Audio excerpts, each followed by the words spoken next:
G9 టీవీకు స్వాగతం. Anantapuram urban నియోజకవర్గంలో 8వ డివిజన్లో సోదరుడు కుల్లాయప ఆధ్వర్యంలో ఈరోజు పెన్షన్లు పంచడం జరుగుతూ ఉంది. మా ముఖ్యమంత్రి గారి ఆదేశాల మేరకు మా యువ నాయకుడు ఐటీ శాఖ మంత్రులు విద్యాశాఖ మంత్రి నారా లోకేష్ గారి ఆలోచనలతో ప్రతి నెల 1వ తేదీ పెన్షన్లు పంచే కార్యక్రమంలో భాగంగా తెలుగుదేశం నాయకులు, డివిజన్ ఇన్ఛార్జీలు, క్లస్టర్ ఇన్ఛార్జీలు, బూత్ ఇన్ఛార్జీలు, అలాగే మా కార్యకర్తలు ప్రతి ఒక్కరూ 1వ తేదీ పెన్షన్ పంపిణీ కార్యక్రమంలో భాగంగా పాల్గొనడం జరుగుతోంది. గతంలో మీరు చూశారు, కేవలం 2000 రూపాయల నుంచి 3000 రూపాయలు పెంచడానికి 5 సంవత్సరాలు పట్టింది. మేము 1000 రూపాయలు పెంచుతామని చెప్పేసి మాట ఇచ్చి గత ప్రభుత్వంలో జగన్మోహన్ రెడ్డి 250 రూపాయలు పెంచుకుంటూ 5 ఏళ్లలో 1000 రూపాయలు పెంచారు. కానీ మన తెలుగుదేశం ప్రభుత్వం ఏర్పడిన తర్వాత మన ముఖ్యమంత్రి నారా చంద్రబాబు నాయుడు గారు ఏదైతే మాట ఇచ్చారో తొలి 5 సంతకాల్లోనే పెన్షన్ పెంచే కార్యక్రమం చేపట్టారు. ఏదైతే మేము మాట ఇచ్చామో 3000 రూపాయల నుంచి 4000 రూపాయలు పెంచుతామని ఇమ్మీడియట్ గా, అంటే ఎలక్షన్ జరిగే టైంలో భాగంగా 3 నెలలు పెన్షన్లు ఇవ్వకపోయినా కానీ పెంచకపోయినా కానీ ఆ 3 నెలలు నెల 1000 రూపాయలు, 4000 రూపాయలు, తొలి నెలలోనే 7000 రూపాయలు ఇచ్చిన ఘనత మా ముఖ్యమంత్రి నారా చంద్రబాబు నాయుడు గారిది. అదే కాకుండా ప్రతి నెల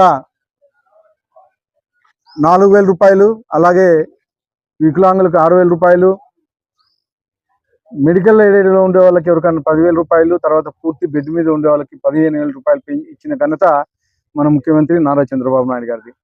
దేశంలోనే ఎక్కడా లేనటువంటి విధంగా, ఏ రాష్ట్రం ఇవ్వనట్టు విధంగా పెన్షన్ సంక్షేమ కార్యక్రమం మన రాష్ట్రంలోనే ఇస్తున్నారు.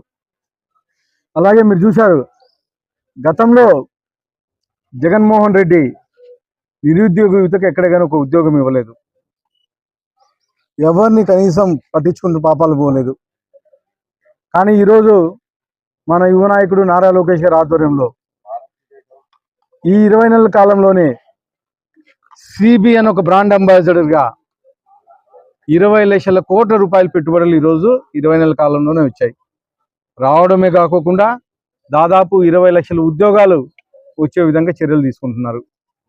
ఇవే కాకుండా ప్రపంచం మొత్తం విశాఖపట్నం వైపు చూసే విధంగా, మన ఆంధ్రప్రదేశ్ వైపు చూసే విధంగా గూగుల్ సంస్థ 1,50,000 కోట్ల రూపాయలతో పెట్టుబడులు పెడతా ఉంది. నిన్నటికి నిన్న గత వారంలో 1,35,000 కోట్లతో మన ముఖ్యమంత్రి నారా చంద్రబాబు నాయుడు గారు RSLR స్టీల్ ప్లాంట్ ని శంకుస్థాపన చేయడం జరిగింది. అలాగే నెల్లూరు జిల్లాలో 85,000 కోట్ల రూపాయలతో BPCL పరిశ్రమను స్థాపించబోతున్నారు. క్లస్టర్ వైజ్ మన కర్నూలులో ఓరోకల్లో డ్రోన్ ఇండస్ట్రీస్ రాబోతున్నాయి. అలాగే తిరుపతి, చిత్తూరు జిల్లాలో అనేకమైన ఎలక్ట్రానిక్ ఇండస్ట్రీస్ రాబోతున్నాయి. ముఖ్యంగా మన అనంతపురం జిల్లాలో ఆటోమొబైల్ అయితే ఏమి, తర్వాత హార్టికల్చర్ ఇండస్ట్రీస్ రాబోతున్నాయి.